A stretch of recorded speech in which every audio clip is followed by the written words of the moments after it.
Hey, good morning, everybody. Welcome to, I hope you're having a great start to your day. Welcome to the Pray With Me mobile studio. Um, yeah, I shaved my goatee off last night. I typically leave my goatee on. I want it thick enough that if Jennifer does have to slap me, I got a little bit of a cushion. But after a while, I need a break about every 6 months. And if you followed me long enough, somebody actually sent me something a couple weeks ago and it said, "Shouldn't you be shaving your goatee off here?" And I go, "Well," I said, "Yeah." And you were talking about tattoos on here earlier. I knew a guy back in Indiana who was a bartender at one of the bars that my dad always went to.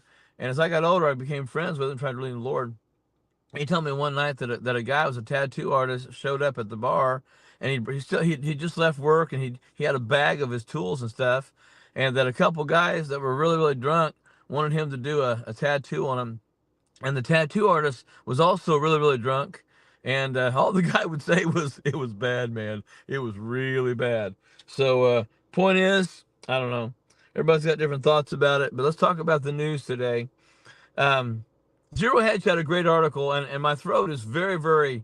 I don't know if it's raw or sore or what, but I think I strained it at the prayer event, and I guess if you're going to strain your voice, do it during praying, right?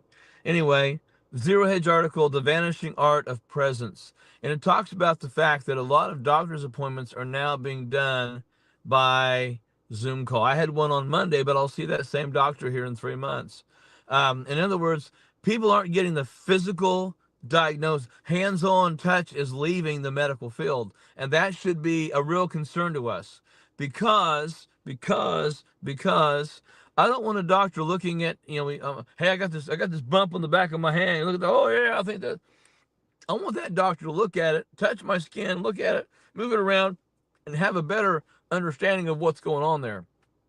So just realize, folks, that that is happening, and diagnoses are being missed because there's no physical in presence touch with those folks. Okay, Zero Hedge article. Now this is wild. I mean, wild. Meanwhile, in England, idiocy knows no bounds. That headline was like, I was drawn to that. There's a TikTok in England encouraging people in the cities to go in the outlying communities and set things on fire, like hay bales. You know, these farmers keep the hay and the straw because they need it for their animals through the winter. And now somebody got the idea to encourage people to go out, and now they're having major fires all the time in rural areas of England. And I'll tell you what, that's that's bad because this is affecting, it's impacting farmers, it's in fact impacting their animals, and I'll tell you, it's just a crazy thing. Also, WND News, WN as in Ned, Nelly, necessary, WND News, WND.com. Why are so many Christians abandoning Israel? Dinesh D'Souza says the answer is shocking. That is worth your time if you love Israel. Um, Fox News had this article: autism providers cheered Trump crackdown after millions allegedly stolen from children through Medicare fraud, and this especially impacted students with autism. And so, folks, this is pretty serious stuff. Um, you're already seeing that fraud. You know, now we know why one party especially stood so much against Doge coming in and starting to find out what's going on. And thank goodness that they did. But I'll tell you, the aspects of fraud in the medical field, in the social services field, in the education field, and look, there's fraud in the church world too. We know that, but it's really getting out of hand. Fox News also had this article. I'm gonna one. There's one more. Yeah, one more I'm gonna share. Um, Church protesters could face tougher penalties under rare bipartisan crackdown. They're actually going and saying, that um, protesters that come in have to stay 100 feet from the entrance of a church or location, a driveway. Now, look, their free speech is protected, but once they get inside, their volume level has to be controlled. They can't be standing in the way of people and stuff like that. But that article, I'm going to reread it again because there's a whole lot more that actually needs to be done with it. A whole lot more that needs to be done with it to make sure that nobody is causing issues in our churches. And one last article, Fox News: the machines that keep America alive are failing. We forgot how to replace them. And this is talking about things, especially with the electric grid. How many companies are now making transformers that go on the light poles? How many companies are making the equipment that actually works in these grids? Remember Y2K and the potential threat and terrifying stuff that they threw out there? Um, it was because technology wasn't geared, connected enough to the past. And when you've got all the things that are happening, especially with the electric grid, it's important. We've not built a new gasoline refinery since 1974. So 52 years ago is when the last gasoline refinery in America was built. And that really bothers me. It concerns me. And I couldn't design one or fix one or make one if I tried. I can read books about it, but that's a pretty big deal. And we're going to have the knowledge, a large scale knowledge of how some of these things work to make any progress into the future. So that's something that we got to deal with and address and get seen and get done as quickly as possible. Okay, Second Chronicles today, chapter 9, verses 1 through 4, talking about the Queen of Sheba. Okay, um, years ago there was that song "Playing with the Queen of Hearts." I think you may remember it. Somebody made a parody of that Sheba was the Queen of Hearts, and she was playing with Solomon's heart. And in one sense, maybe she did, maybe she didn't. But now, when the Queen of Sheba heard of the famous Solomon, she came to Jerusalem to test him with hard questions, having a very great retinue and camels bearing spices and very much gold and precious stones. So this woman shows up for a conversation, and she is loaded for bear. She and the rest of the world had heard about this incredible king who was very, very smart, who was very, very wise beyond any understanding of anybody else. The guy was the academic Einstein of his day, twice the Einstein that Einstein was. And so she comes with camels and very much gold. There's an emphasis there in the Hebrew. Very much gold. She loaded it. And when they said, "Is that enough?" She said, "No, go get some more." And they loaded it and they said, "Is that enough?" And she said, "No, get some more." So basically, very great retinue. She brought people. She brought her cosmetologist. She brought her hair dryers, her hair specialists. She brought the people who did her makeup. She had a whole wardrobe of dresses and clothes to come. She was set for anything, and she had all these other things, very much gold and precious stones. And when she came to Solomon, she told him all that was on her mind. Now, guys, we can laugh at that, but this woman had some serious questions. And I think a lot of people, we miss that with this. When she told him all that was on her mind, she had political questions, leadership questions, God questions, wisdom questions. She was loaded to the max with information. I'm sure she wrote everything down she wanted to ask. And I imagine she kept her scribes and the people that wrote down what she needed to be written down. I'm sure she drove them nuts for weeks and weeks and weeks and weeks and weeks at a time. And Solomon answered all her questions. Real simple statement there. Someone's like, "Oh yeah, well here's what this is," and oh, I got this. Solomon was wise. I don't think he was proud in his wisdom in that sense. I think there probably were moments when he was. You read Ecclesiastes, you find that. But Solomon was just, that was his niche. That was what he understood. He understood hard, complex things. And so Solomon answered all her questions. There was nothing hidden from Solomon that he could not explain to her. Now, let me look at that verse real quick. There was nothing hidden from Solomon. In other words, there was nothing, there was nothing that God would not allow him to know or understand in the conversation that the Queen of Sheba was having with him. That says a whole lot, folks. In other words, wow. Can you imagine being able to answer every question asked of you? I'm not talking about hardcore math or science. I'm talking about having the wisdom to just say, you know what, this is what I sense the answer is, and knowing it would be accurate, theologically sound, practically sound, leadership sound. Imagine that. Absolutely imagine that. And what Robin just mentioned, the word discernment. It was a discernment of everything, you know. And even though Solomon made a lot of mistakes, and he had areas where the discernment wasn't very good, I'm blown away by the fact that he could know as much as he knew. And when the Queen of Sheba had seen the wisdom of Solomon, the house that he had built, the food of his table, the seating of his officials, and their clothing, his cupbearers, or the attendant and the attendants of his servants, and their clothing, his cupbearers and their clothing. Let's talk about that for a minute. In other words, he took care of those who served him. They were able to dress well. They were able to eat well. They had leadership authority. So think about that. Think about that. And his burnt offerings that he offered at the house, Lord, there was no more breath in her.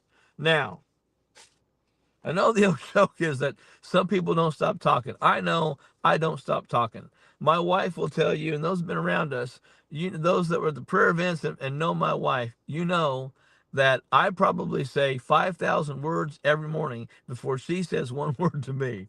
And I might get, and it's not like she only says 3 or 4 words to me. She's a different personality. I am type A, outgoing, get out of my way, I gotta go. I'm like that. I talk with my hands. A lot of times if we're in the car, she'll say, put your hands down. People don't think we're mad. I'm just talking, and got one hand here on the wheel. I'm just going. And that's me, okay?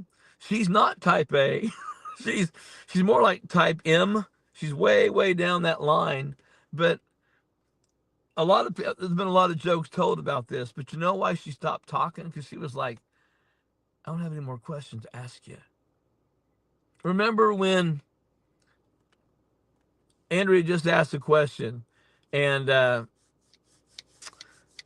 you know, it's not written specifically, and so I'm not going to say.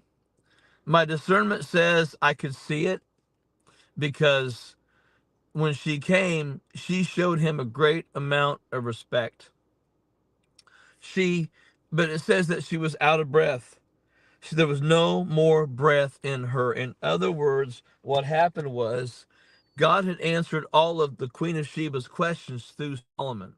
He was settled, he was set, all these great things were going on and were happening in their lives. And he answered every single question that she had. And that, folks, is just amazing. I would leave classes. I was known as a questioner in theology classes in Bible college, and I didn't try to just ask. It wasn't try to stump the professor. It was, I got a question about that. What about this? And you folks that know me know I dig. I try to find different things. I look at stuff. I try to look at different perspectives. And when I read the New Testament, I want to be right there next. I want to be at the bottom of that tree where that little guy got up in there, Zacchaeus, and he was like, "Hey, look at me, look at me." I want to be the guy at the bottom of the tree looking and seeing how did Jesus respond? How did he react? What happened in those places? And so those things, those things become important to me. And she came with all that stuff as a way to say, hey, she wasn't trying to bribe him. She was trying to say, I recognize your wisdom. I recognize your life. I recognize your power and your authority. And I, I want to be around people who know things. I want to ask questions. I've got friends in my life that I call. I've got older pastors that I call from time to time. And I'll say, hey, I got a question about this. Am I looking at this right? Will you check me? Will you make sure that what I'm saying about this is accurate and theologically sound? Will you help me do this? And I need that. We need the accountability. But she would ask, I mean, and we don't know exactly what she asked, but we know that every question that they had. Sorry, I'm going off again. and not on a tangent. Hang on. It's only telling me I've got a low reservoir. So when you keep hearing that, that's what it is. Um, anyway, where we are in today's world is we need God's wisdom, we need God's understanding, and we need to know that we're walking in step with Him. Steps of a righteous man are ordered by the Lord. That's a pretty important principle that we walk by. And if we're walking in obedience and serving Him and doing the things that, if we're doing the things we're supposed to do, then He's going to bless and honor that. But He's also going to allow us to walk into some deep issues and some deep valleys and some hard problems and some things that just don't make sense, because He wants us to understand that He will lead us and guide us through. Um, I've had I, um, I'm going to say it this way: a lot of people that are word of faith do not want anything to do with me, because I've been through enough stuff and trauma and challenging situations that I know that God will put you into hard places at times, because He wants to shape your life and shape your heart and shape your mind. I don't know what Queen of Sheba was facing. I don't know the kind of things that were going on, you know, in her life, but she had questions and she needed some answers. And so she sought the people out who could give her that. And I pray about situations in my church. I pray about relationships in my church. I pray about things that are going on in the world. And I pray that God brings people into my life that I can talk to and ask questions to. And Queen of Sheba had those questions. And I don't know what your questions are, Um,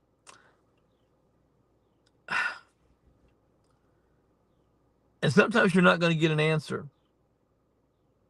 Sometimes you're not going to get an answer. And that doesn't mean that God doesn't think He can trust you. It's because He wants you to trust Him more and sit on those things. And that's why praying, if you're baptized in the Holy Spirit and pray in tongues, I encourage you, pray in tongues as much as you possibly can. As much as you possibly can. When you do not know what to do about a situation, you pray in tongues. When you do not know which way you're going to go, pray in tongues. And someone say, well, you're just kind of babbling out there. No, it's not babbling at all. It's a real genuine thing. And I'll tell you, times in my life when I have not known what to do or where to go or how to fix this situation, and I've spent my time praying in tongues, I have a peace about it, and I've seen things happen. You know, crazy things like this. If you've all noticed, I've shaved my goatee. Back in Terre Haute, there was a lady in my church, and I saw her one day in Walmart. And Walmart was like 4 minutes from where I lived there. And I just had to run down there. Something happened. I had to run down there and get something. And I saw her. She was in there. And she said, Pastor Dana, you've shaved your goatee. And I said, yeah, I did. She said, can I ask why? And I said, well, just about, and I never really said this publicly. I said, yeah, about every 6 months or so, I just need to shave it off. Well, it gives my chin a chance to grow a little differently, and that sort of thing. And she said, well, I'm gonna tell you something. She said, a week ago I prayed. She said, a week ago today I prayed that I put a fleece out, and she said I needed some answers on a situation and a direction. And she said, I said, Lord, if I see Pastor Dana not at church, but outside the church, and he has shaved his goatee, I'm going to take that as a sign from you, Lord, that this is the direction I go. And she said, so now I know. And, you think that you're like, my goatee was a way that God led a lady somewhere. And this lady was new to the church. She didn't know me very long, and so she didn't know anything about that. And I never got up there and said, hey, folks from the pulpit, hey, in about 6 months, I'm going to shave this off, because it doesn't matter. It's not important. It's my face. It's my body. And but that's what happened. And so sometimes, you think of Gideon putting the fleece down on the ground, wet, dry, whatever, and God took care of him. So when you need wisdom, when you need to know what to do, when you need to know the direction to go, I just want to remind you that He'll show you. He's the God that gave Solomon the wisdom that Solomon had. And because Solomon didn't ask for silver or gold and kingdoms and all this other thing, God said, I'm going to give you the wisdom that you need. He wanted to be a good leader. we think about the situation, the woman's baby died, and they came before Solomon, and the woman was just give the baby, because she didn't want that baby killed. And wisdom of God, took over. So, you know, like what Zooch just said, walk in faith. Sometimes there are no directions in it. Boy, isn't that true? You just have to think sometimes, where am I, God? What am I doing? Sometimes when you walk in faith, you wake up, and it's like walking up in a hospital and you have no idea where you are or what's going on. And you just have to trust that God's going to take care of you. Um, I've gone through some tough things in life. Um, I've gone through some things that I really wish I didn't have to go through. But after having gone through them, I understand now why God said, my son needs to go through this. My child needs to have this happen to understand. So don't forget that God's a giver of wisdom. And don't forget to seek his face for every situation that you're involved with, all right? Father, let your will be done. Let your will be done. Let your will be done on earth as it is in heaven. I pray, God, for those that are watching today that are struggling, because they need to know exactly what it is that you're saying, exactly what it is that you're doing, exactly where it is that you're taking them. Father, help them know the exact steps to take, because our steps are ordered by you. So put them in place. Put them in place. Help us to see and recognize and know everything that we need to know and understand to the absolute full. That's our prayer, Lord, today. That's our prayer. And I pray it in Jesus' name, knowing you can, you will, and you do. Amen. Amen. Well, folks, thanks for joining me today from the mobile studio. I'll be back in the home office on Monday. And I've not heard any complaints or concerns um, about yesterday's recording. I think we got that worked out. Had a good conversation with some StreamYard people. If you can be praying about the church, we've had major issues with technology. I could not do my live from my office. I can't print in my office, and so I have to go home and do a lot of my work from home or print stuff there, which is not a problem. But if you can just pray that we can get our internet situation resolved and other things resolved, that would be absolutely fantastic, and we would appreciate it. So you folks have a great rest of the day, and we'll see you next week. All right. Hey, God bless.